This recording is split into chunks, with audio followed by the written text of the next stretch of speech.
many kids as witnesses? I don't see many juvenile justice kids as witnesses. Now, they may testify in their own defense if they so choose, and you do have to advise them about the pros and cons of that, because usually it's a pretty big risk. We do have juvenile witnesses, like if there's a fight, another juvenile's witness it. Easter egg hunt.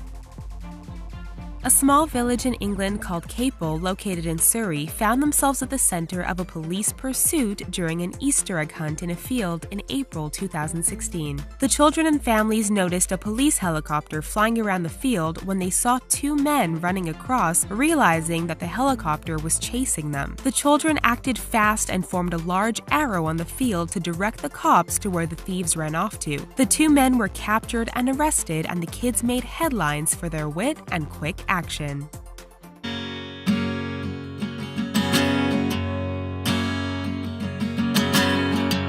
Children have not always had the right to testify, but in 1770, the United States Supreme Court ruled in Rex v. Brazier that there is no longer an age requirement for those to testify. In addition, the Federal Rules of Evidence, Rule 601, states that every person can be a witness. However, this is just for federal courts. Even though most states have adopted it, some haven't. Many children in the United States will witness crimes such as sexual abuse, neglect, domestic violence, and so on. According to the Childhood Domestic Violence Act, 5 million children in the United States witness domestic violence each year. All of these children can testify in court, leading to rightful convictions. Children's ability to be competent witnesses has been heavily argued. Witnesses should be able to remember events with the use of only open-ended and non-leading questions. A study was done by Marin and Associates that compared the accuracy of children eyewitness testimony to that of adult eyewitness testimony. The study was composed of students ages 5 to 22 that witnessed a Confederate barging into a room and complaining angrily. They then had their memory assessed by using free recall, objective questions, and photo identification. The older participants were only better at free recall. More specifically, they were only able to recall more. The younger participants were still able to freely recall accurately, just not as much as the older participants. This suggests that children perform equally to adults when objective questions and photo identification is used. Everyone is at risk at forming inaccurate memories, not just children. The how, the who, and the when are very important when conducting a child interview. Young children are especially vulnerable to false memories, and leading questions can create them. For example, Loftus and Palmer were successful in convincing 25% of their participants that they had been lost in the mall as a child. Because of this, interviewers should be very cautious of how they ask their questions. Moreover, who conducts the interview is also very important. One study by Toby and Goodman demonstrated how easily interviewers can purposefully create skewed reports from children. They had a Confederate play games with 4-year-old boys while babysitting them. 11 days later, the kids were brought back to be interviewed.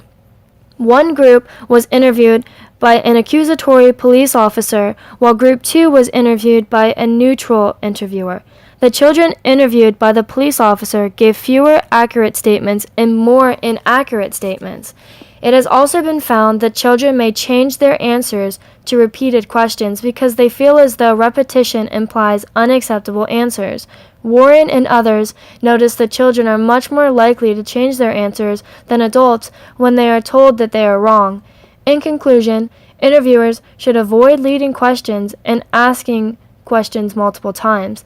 They should make sure to appear neutral and not accusatory. Of abuse and neglect. We do have cases where, like, one kid is beat up on another kid and is now being charged with assault. Those cases, it's always interesting because there's always a reason as to why the fight occurred.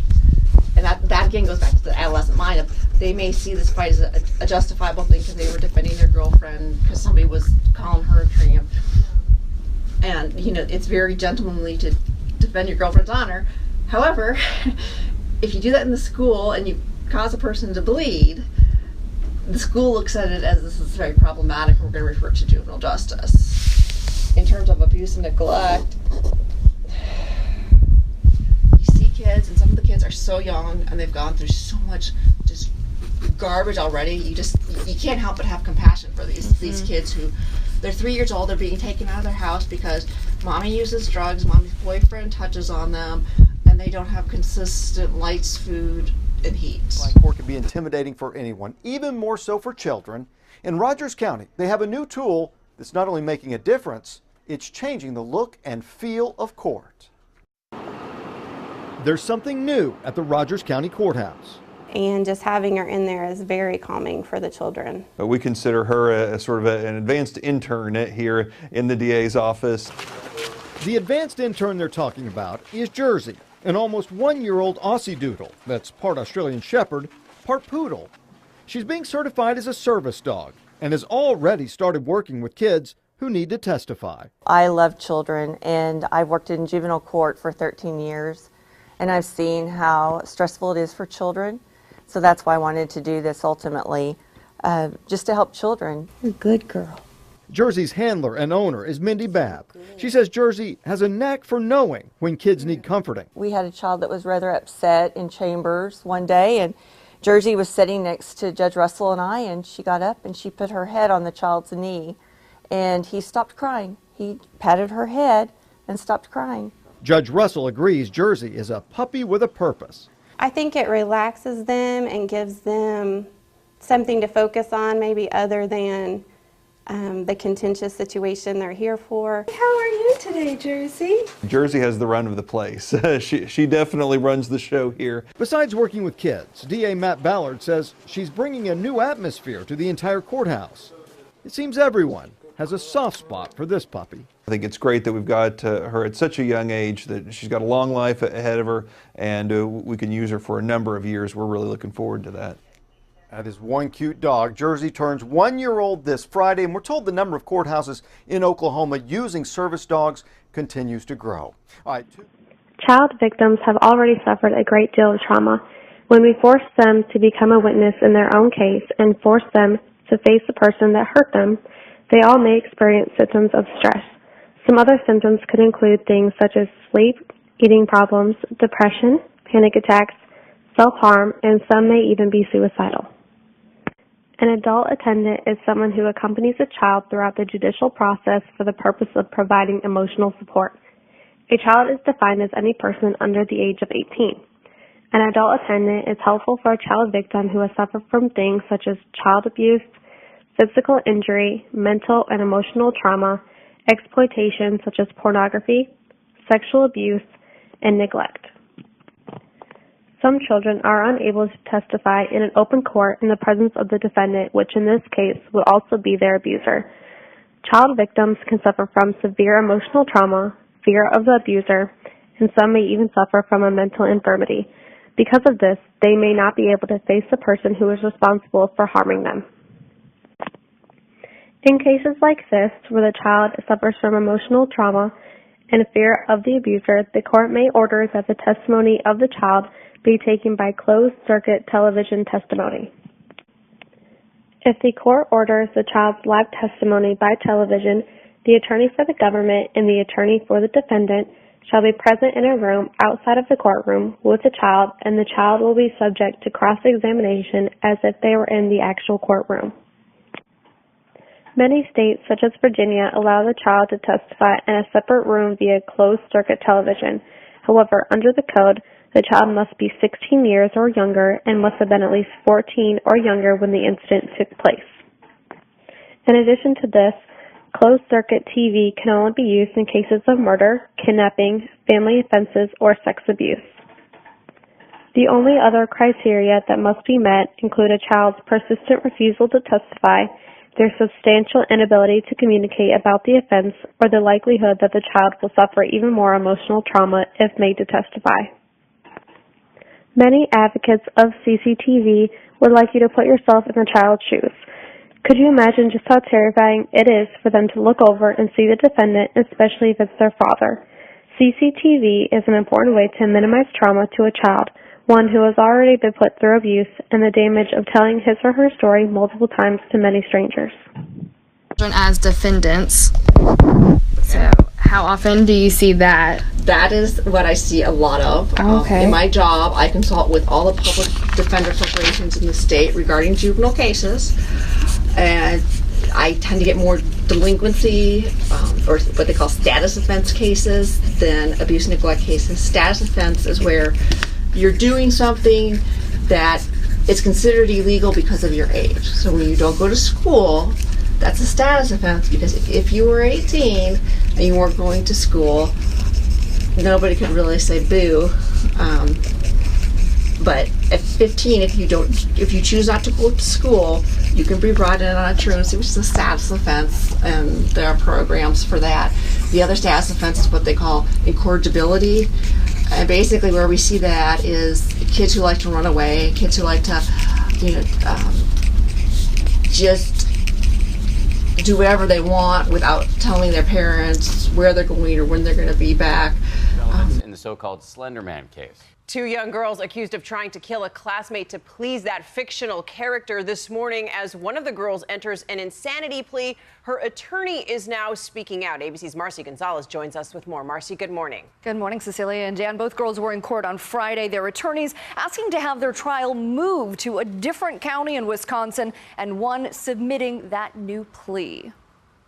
This morning, an insanity plea in the works for one of the girls accused of trying to kill a classmate, all to impress a fictional internet character called Slender Man. And we would also, on behalf of Ms. Geiser, enter the not guilty by reason of mental disease or defect plea.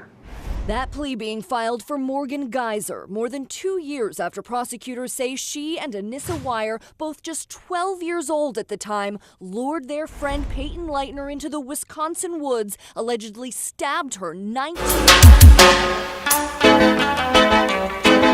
Bad boys, what you want, what you want, what you gonna do when Sheriff John Brown come for you? What you wanna do? What you gonna do? Yeah. Bad boys, what you gonna do? What you gonna do when they come for you? Bad boys, what you gonna do? What you gonna do when they come for you? When you were 8 and you had bad traits, you go to school and learn the golden rule. So why are you acting like a bloody fool? If you get hot, then you must get cool. Bad boys, what you gonna do? Or what you gonna do when they come for you? Bad boys, what you gonna do? Or what you gonna do when they come for you?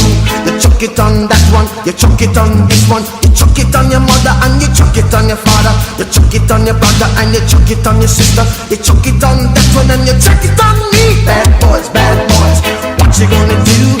What you gonna do when they come for you? Bad boys, what you gonna do? What you gonna do when they come for you? Bad boys, what you gonna do? What you gonna do when they come for you? Bad boys, what you gonna do? What you gonna do when they come for you? Nobody now give you no break. Police now give you no break. That old soldier man I give you no break. Not even your agent now give you no breaks. Hey, bad boys, what you gonna do? What you gonna do when they come for you? Bad boys, what you gonna do? What you gonna do when they come for you? Bad boys, what you gonna do? What you gonna do when they come for you? Bad boys, what you gonna do? What you gonna do when they come for you?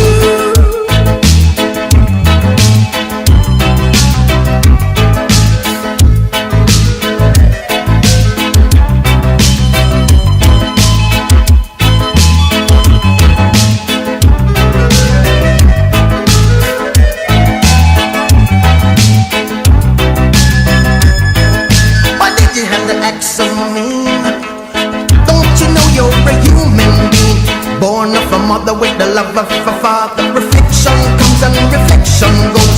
I know